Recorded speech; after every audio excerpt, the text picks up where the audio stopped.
Hey, how's it going, guys? I'm Ryan with Wonder Discovers, and today I actually just want to make a dish, Chicken Alfredo. Now, this is one of my favorite dishes to make. It's just like a guilty pleasure, something that I really enjoyed in college a lot. Chicken Alfredo, let's go. So I got a pot here, basically just a pot to boil some water in for the pasta. One of the things actually, while that's boiling, I'm gonna use chicken nuggets. I know it's like silly as hell, but it's just easy to make. It's always in the freezer. I cut it up, it's delicious, and I don't give a shit. And it's so good. Throw some of those in the toaster oven for like 10 minutes. Got this nice, lovely bag of chicken nuggets. Throw it on some tin foil. Sometimes I like to put 4. It's a nice equal balance, but today I'm gonna put 5. And I'm actually gonna throw these in before the timer goes off of the toaster oven, just so they can get started and get going, because it'll just be done sooner. And actually, one of the things that people typically they don't know in my experience is that when you take chicken nuggets out of the toaster oven, they need to sit to get crispy. Unless they're like burnt or overdone, obviously they're gonna be crispy. But if they sit, they have time to get that crisp. Got some fettuccine here, fettuccine Alfredo. It's silly, it's ridiculously silly, but honestly, I weigh my pasta out. So what I actually do is I got a ton of fettuccine and I put it in a container, and I actually have on here the amount of grams that I put, so I know each individual serving. Because I really just don't like messing with the box and you're like, did I take too much from next time or blah, blah, blah, blah. Take out roughly what I think it's gonna be. What I use actually is 133 grams per serving. In my opinion, is really good. So that's 139. I'll just leave the 2 in there though. So now we got our pasta, and it's actually useful, I think, to keep it in a paper towel, because I can just leave it next to the stove when the water is done boiling. I will literally just take it. Actually, I'll bring it over to the sink, break it in half, and then I'll just put both the noodles in the pasta water and broke it in half, and that's pretty much it. Obviously optional. Next thing I'm gonna do is just take a frying pan, just like a non-stick, put some butter in it, and basically take a little bit of garlic and just kind of brown it up just to get some garlic flavor in the fettuccine Alfredo. I'm gonna get that heated up. I'm gonna go ahead and add like a tablespoon of butter just to get that going. Now sometimes I'll actually take real garlic and mince it, but today I just don't feel like it. So this is already pre-minced garlic. Usually you probably use more than real garlic, because real garlic's gonna come out a lot more flavorful than pre-minced garlic. So I'm just gonna take like a few, I don't know, this says a half a teaspoon is a clove of garlic, so maybe like 2.5 teaspoons.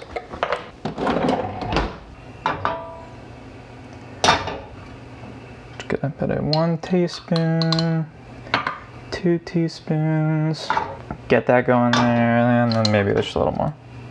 I love garlic, so who doesn't love garlic?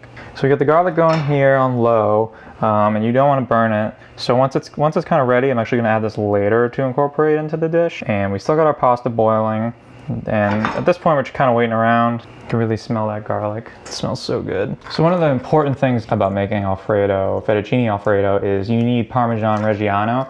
And I learned this the hard way, but you don't want Parmesan cheese, you want Parmesan Reggiano. I don't even have an actual Parmesan cheese with me that I would get at like Market Basket, but you want the actual one that says Parmesan Reggiano. Otherwise, it's not going to come together, it's going to clump, and it's going to be awful. And it's just not going to be that consistency you want. So I'm going to take Parmesan Reggiano, and I'm going to grate with the small side. Not the bigger one, not the teeny one, but like the small side. Just like, maybe like a cup of Parmesan. And you don't want anything pre-shredded. As from what I've read, I haven't given it a go because I don't feel like wasting cheese, like I wasted the cheese with Parmesan cheese. But you want to get a real block of Parmesan Reggiano and shred it up. It actually isn't that bad when you have a big block. And it's like down at the end, and you're like, come on. This sucks, but it's worth it. Now we got our water boiling. Garlic's going, and the garlic's kind of on low right now. It's almost pretty much where I would want it to be. It smells really fragrant. It's like it's like about to be there, so I might actually shut off the heat pretty soon.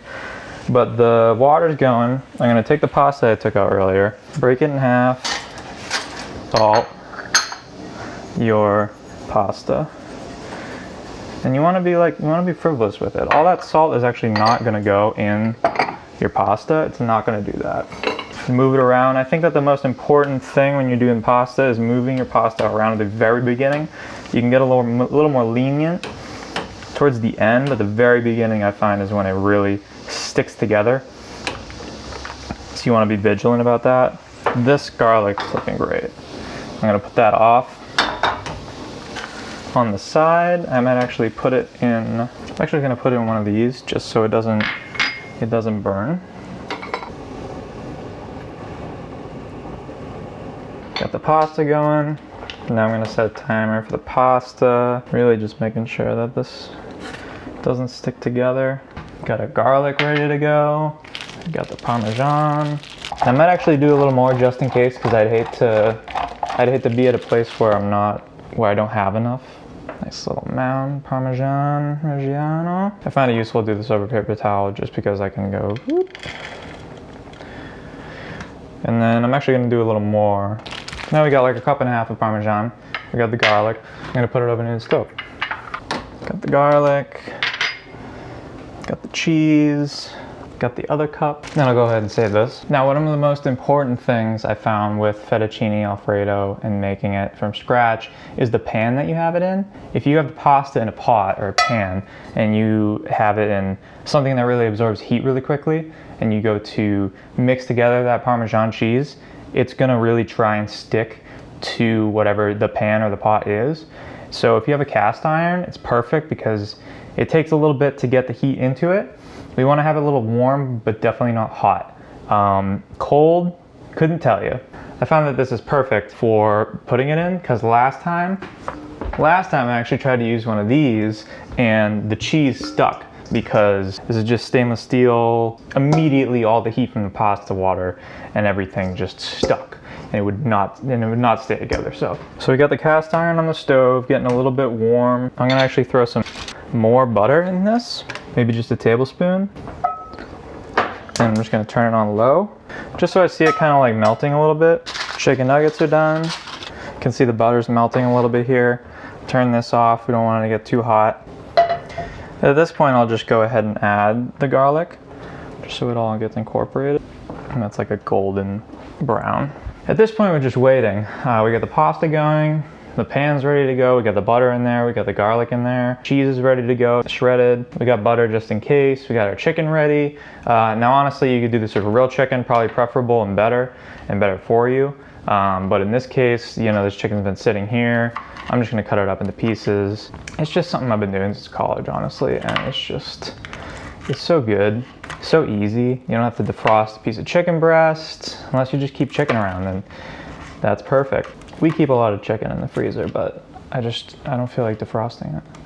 And when I'm just feeling like something like this, perfect. So just dice it up in a completely ridiculous cube situation and take a bite. Got that crunch. Just give it a few moments. I know you want it. I know it looks good, but patience for the crisp. Pasta's looking good. So we got like a minute and a half before we're gonna take the pasta out. The important thing is you wanna keep the pasta water around. It has the starch from the pasta. It really helps bring together the sauce with your pasta. And this can be used for any situation. So when you get the pasta out of the water, you could drain it through a colander, or you could just kind of get it out with some tongs or whatever. But keep it by, especially in this dish, because you're gonna want it to make it creamy. If it's too cheesy and you need that creaminess back, you just throw some pasta water back in. Optional, garlic. Optional, type of chicken. Optional, tons of pepper. I really love pepper, so I'm gonna add a ton in there, but these things are all optional. You could literally just do fettuccine alfredo, nothing else, and it would be really good. So we got our pasta at al dente. What's gonna happen here is we just take the pasta with some tongs, toss it in here. We got this going on here with some butter. We got the garlic. We're just gonna kind of push it around. kind of incorporate the garlic all around with the butter, make sure all the noodles are covered. And at this point, we're gonna take the cheese and just kind of drizzle some in there. Not all at once, because if it does stick to something, then it'll start clumping, which you don't want. You don't want it to clump. So you just kind of keep moving it, keep moving it.